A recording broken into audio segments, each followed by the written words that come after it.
सो अब हम next topic देखेंगे। नेक्स्ट अपना हम क्या देखें, पॉलिटी से स्टार्ट करते हैं, ठीक है।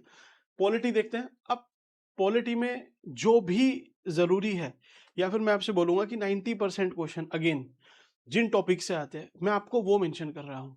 10% या 10 में से जो 9 क्वेश्चन है वो बन जाएंगे। एक क्वेश्चन की मैं गारंटी नहीं लेता प्रीलिम में, और यूपीएससी हो तो मैं तो एक की भी गारंटी नहीं लूँ, ठीक है। एक की गारंटी मतलब क्या, मैं बोल दूंगा कि चलिए क्वेश्चन आएगा, वो आ भी गया, लेकिन वो ऑप्शन ऐसे रखता है यूपीएससी में कि उसमें मैं भी मतलब गुम हो जाना है किसी को भी यार, टू बी ऑनेस्ट।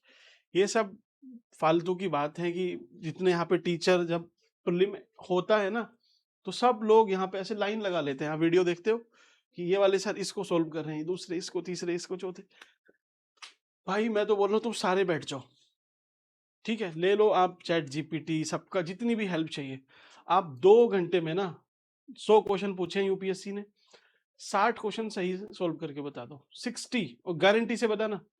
तो आप लोग सारे जितने भी लाइन से मैं किसी का नाम नहीं ले रहा हूं, जो भी आते हैं, तो यूपीएससी का भाई अलग ही सिस्टम है, वो अलग लेवल पे चल रहा है, इसलिए हम तो उसको पहले ही अलविदा कर चुके। पीसीएस की बात है, तो पीसीएस में मैं आपको एश्योर कर रहा हूं कि आपके जितने भी क्वेश्चन पूछे जाएंगे वो लगभग इन्हीं टॉपिक से पूछे जाएंगे, इररेस्पेक्टिव कि भाई कोई बिल्कुल एक्सेप्शनल ही कर दे, मींस कभी पैटर्न बिल्कुल ही इधर से इधर स्विच कर दे, तो वो तो सबके लिए है, वो तो फिर आपके फेवर में ही जाएगा, क्योंकि आपने पढ़ रखा है, तो ऑब्वियसली आपको फेवर ही करेगा। जो अच्छे से तैयारी करके जाते हैं, टफ पेपर उनकी हेल्प करता है, कट ऑफ भी नीचे लेके आएगा, आपके लॉजिक भी टेस्ट करता है। बाकी जो इजी वन लाइनर पेपर है वो ग्रुप सी और बाकी लोगों को ज्यादा हेल्प करता है इन पीसीएस एग्जाम, ठीक है। यही कारण है कि यूपीएससी वाले पीसीएस को नहीं निकाल पाते इजीली, क्योंकि भाई उन्होंने कॉन्सेप्ट पढ़े हैं, यहाँ फैक्ट पूछ रहा है। ग्रुप सी वाले फैक्ट पढ़ के प्रीलिम निकाल लेते हैं, मेंस में फंस जाते हैं, ठीक है। तो चेक एंड बैलेंस हो जाता है, जिसने दोनों चीजें पढ़ी हैं उसका पीसीएस में आराम से हो जाता है, ठीक है। पॉलिटी, पॉलिटी की हम बात करें तो पॉलिटी में देखिए, सबसे पहले मैं आपको 3 सेक्शन में बताऊंगा। पहला है कॉन्स्टिट्यूशन, कि आपको संविधान में क्या तैयार करना है, ठीक।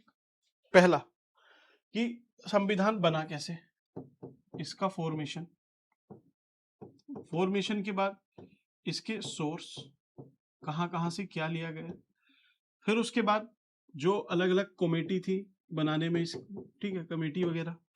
अब कमेटी के बाद भाई संविधान बन गया है, तो प्रेम्बल, पहला चैप्टर जो जोड़ा गया, प्रेम्बल। प्रेम्बल के बाद शेड्यूल याद करना, 12 शेड्यूल है, इजी है। उसके बाद पार्ट्स याद करना कि 1 से लेके 22 पार्ट्स कौन से हैं, पहला क्या है, दूसरा सिटीजनशिप, तीसरा fundamental right, fourth DPSP, fifth union, फिर स्टेट, फिर उस तरीके से सारे पार्ट्स याद करने हैं विद नंबर, नंबर, ठीक है। और इसके बाद चलना आप आर्टिकल पे, आर्टिकल, ठीक।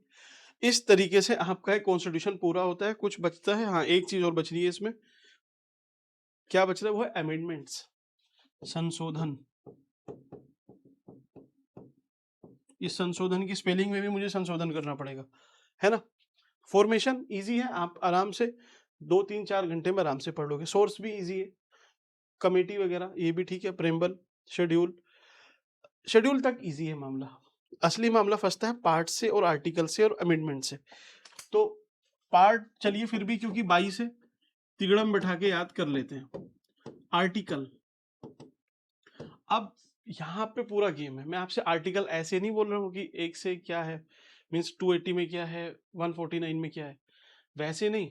आपको कैसे तैयार करना है कि देखिए, पहले 1 से 4 तक आपको रटना ही है, रट्टा लगाना है।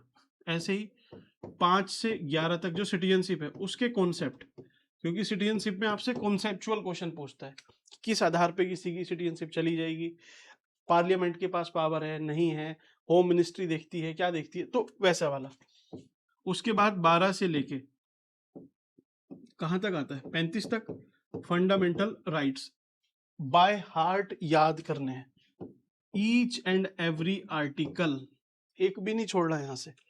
फिर आपको ऐसे ही 36 से लेके 51 तक, ये भी सारे डिवाइड कर लेना, गांधीनियन कौन सा है, लिबरल कौन सा है, सोशलिस्ट कौन सा है, बाय हार्ट पढ़ने हैं। देन फंडामेंटल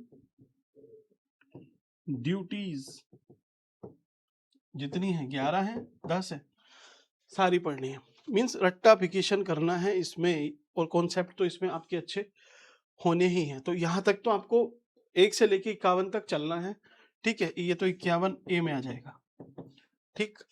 अब उसके बाद क्या करना है, जब यूनियन आएगा, पार्ट अगला, पार्ट 5 में यूनियन है, तो यूनियन में आपको प्रेसिडेंट पढ़ना है। प्रेसिडेंट के भी क्या आर्टिकल, मेन 5 आर्टिकल बस। ऐसे ही वाइस प्रेसिडेंट, इसके सिर्फ 3 आर्टिकल आपको पढ़ने हैं। फिर आपको पीएम आएगा, काउंसिल ऑफ मिनिस्टर, ये एडवाइस करता है। अटॉर्नी जनरल, ठीक, एजी तक इसको खत्म कर देना। देन आपकी पार्लियामेंट शुरू हो जाएगी। अब पार्लियामेंट में आपको कुछ नहीं करना, लोकसभा पढ़नी है, राज्यसभा पढ़नी है, ठीक है, और इसमें जो स्पीकर है उनके पद को देखना है, ठीक। देन इसके बाद यार इधर लिख देता हूं मैं, है ना, आर्टिकल 108, 109, 110, 112 ये रट लेना भाई। एनुअल फाइनेंशियल स्टेटमेंट, आर्ट क्या है, फिनेंस बिल, मनी बिल, यही सब है। यहाँ पे कंफ्यूजन होता है, ठीक, ये पढ़ा। इसके बाद सुप्रीम कोर्ट, और सुप्रीम कोर्ट के तो आर्टिकल आपको भाई, पहले तो 123 आपने पढ़ा ऑर्डिनेंस का, 124 से सुप्रीम कोर्ट स्टार्ट होगा, और 131 बहुत इंपॉर्टेंट है, जिसमें ओरिजिनल जुरिस्डिक्शन उसकी बात करता है। ऐसे ही फिर आपको पढ़ना है 141, 142 जिसमें राम मंदिर का जो वर्डिक्ट आया था, और फिर 143 की क्या प्रेसिडेंट सुप्रीम कोर्ट के जस्टिस से या चीफ जस्टिस से सलाह ले सकते हैं, तो क्या वो बाध्यकारी है, नहीं है, तो फिर जो वो रिकमेंडेशन देंगे वो बाध्यकारी है, नहीं है, मीन्स वो देखना है। 143 बताया आपको, और लिखो भी 148 कैग 149, यहां तक कहानी खत्म होती है आपके यूनियन की, ठीक है, यूनियन। अब इसी के पैरेलल आपको स्टेट पढ़ना है कि प्रेसिडेंट, तो प्रेसिडेंट के पैरेलल आपने क्या करना है भाई, गवर्नर के आर्टिकल पढ़े, ठीक, क्योंकि यहां से स्टेट स्टार्ट हो जाएगा। पीएम के अपोजिट में आपने सीएम पढ़ा, एजी के अपोजिट में सॉलिसिटर जनरल, इनके विधान सभा और विधान परिषद, ये देखा कि भाई विधान परिषद है कितने राज्यों में, 6 में है क्या, कौन सा है, यूपी बिहार तो ये जुड़वा भाई है, और उसके बाद क्या है, 2 ये हुए, हैदराबाद और तेलंगाना ये भी जुड़वा है, 4 तो ये हो गए, महाराष्ट्र और कर्नाटक, 6 हो गए बस। 7वां इसमें जे&के था, वो हटके अब यूटी बन चुका है, उसका काम खत्म, ठीक है। तो ये आपने पढ़ा। अच्छा इधर भी था क्या, हाँ ये था ना। सुप्रीम कोर्ट के पैरेलल आपने हाई कोर्ट पढ़ना है, ठीक है, बाकी कैग तो उसमें नहीं। तो आप स्टेट तक पहुंच गए। स्टेट के बाद मींस मैं क्या बोल रहा हूं आपसे कि आपको सारे पार्ट पढ़ने हैं। बीच में भाई पार्ट 9 आएगा, जिसमें पंचायत की बात होगी, 9A आएगा, ठीक है। फिर SC schedule area, SA schedule area की बात होगी, ST की बात होगी, ठीक है। तो इस तरीके से आप इमरजेंसी 352, 356, 360, बीच में कहीं 280 फाइनेंस कमीशन भी आ जाएगा। ये सारी चीजें आपको पढ़नी है। आप समझ गए ना मैं क्या बोल रहा हूँ, किस तरीके से पढ़ना है, ठीक। चलिए, तो ये तो हुआ आपके कॉन्स्टिट्यूशन। बस इसमें अमेंडमेंट और देख लेना जो इंपॉर्टेंट हुए हुए हैं, कि भाई पहला इंपॉर्टेंट है जमींदारी वाला है, 7वां जिसमें राज्य बने 1956 का, ठीक। फिर 8वां उतना इंपॉर्टेंट नहीं है, 8वां 9, 10, 11, 12, 13। फिर आपके सीधे आपको आना है किस पे, 52 पे, दल बदल कानून वाला 1985 से 61 पे, जिसमें दिल्ली को यूटी बनाया गया, यूटी नहीं, उसको लेजिस्लेचर दिया गया 239 आर्टिकल AA। ऐसे ही अब 52, 61, 42 तो पढ़ना ही है, 42 और 44 ये दोनों अमेंडमेंट जरूरी हैं। 61, और फिर हम चलते हैं 71 भी नहीं, छोड़ो उसको, 81, 82 ये दोनों अच्छे से पढ़ने हैं। फिर आपको पढ़ना है 97, 91, ठीक है, जिसमें 15% जो सीट थी लोकसभा की उस पर बोला कि इससे ज्यादा मंत्री नहीं बनेंगे। फिर 97 पे आपकी कोऑपरेटिव है, 86 में सॉरी अमेंडमेंट 86 में क्या है, 6 से 14 साल तक के बच्चों को शिक्षा का है ना। फिर आपको क्या करना है, मींस जो मेन है वो मैं आपसे बोल रहा हूँ, उसके बाद क्या करना है 100, 101, 102, 103 अभी तक जितने हुए हैं उनको तो इनको तो पढ़ना ही है। ये क्या है 100 में क्या है भाई, NJAC, इसको खत्म कर दिया। 101 में नहीं, NJAC 99 में था। 100 में क्या था, लैंड बॉर्डर एग्रीमेंट बांग्लादेश के साथ। 101 में आपका GST था क्या। तो इस तरीके से आपको ये पढ़ना है। कुल मिला के ये कॉन्स्टिट्यूशन हुआ। अब कॉन्स्टिट्यूशन के बाद हम एक्ट पढ़ते हैं। एक्ट में देखिए जैसे लोकपाल है, लोकायुक्त एक्ट है, तो एक्ट आपको कुछ इंपॉर्टेंट एक्ट थोड़े से पढ़ने, ज्यादा नहीं पढ़ने। ऐसे ही आपको क्या, जो न्यूज में रहे, बेसिकली जो न्यूज में रहे हैं ना, जैसे नारी शक्ति वंदन अधिनियम, वो तो अभी लैप्स हो गया, अभी फिर से आएगा दोबारा, तैयारी कर रही है सरकार, TMC शामिल हो गई है, DMK साउथ में वो आ गई है, तो हो जाएगा बहुमत, वो कर देगी पास, ठीक है, कुछ भी जुगाड़ लगा के हो जाएगा पास। तो एक्ट, इंपॉर्टेंट एक्ट जो न्यूज में है। उसके बाद एक्ट में तो बस यही है। बॉडीज हम देखते हैं, बॉडीज, जो बॉडीज हैं, तो बॉडीज दो प्रकार की हैं, कॉन्स्टिट्यूशनल है और स्टैट्यूटरी है।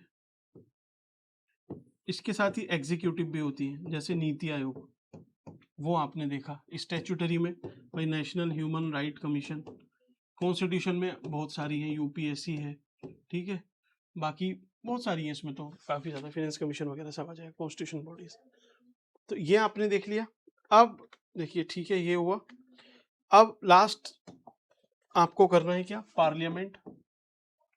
तो पार्लियामेंट मैंने आपसे बता दिया है कि भाई कैसे करना है, वो आर्टिकल में ही आपका कवर हो जाएगा। फिर भी आपको इसकी प्रोसीडिंग्स, जो काम चलता है कि भाई क्वेश्चन आर कौन सा है, 0 आर कौन सा है, ठीक है, वो सारा आपको देखना है, पार्लियामेंट पढ़नी है। और लास्ट में जो इंटरनेशनल IR है, उसमें आपको बॉडीज करनी है, जैसे आसियान पे पूछ लेगा, ठीक है, क्वाड पूछ लेगा आपसे, I2U2, ऐसे ही जो न्यूज में भी है ना, जैसे ब्रिक्स है, इसका एक्सटेंशन हुआ है, इसमें कौन सी कंट्री ऐड हुई है, G20 में कौन सी है, G7 कौन सी है। तो टोटल आपसे bodies, WTO, world bank, UN, ठीक है, ये सब चीजें।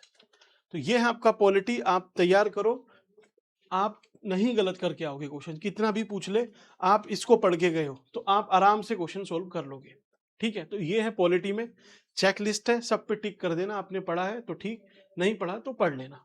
मिलते हैं नेक्स्ट वीडियो में, थैंक यू।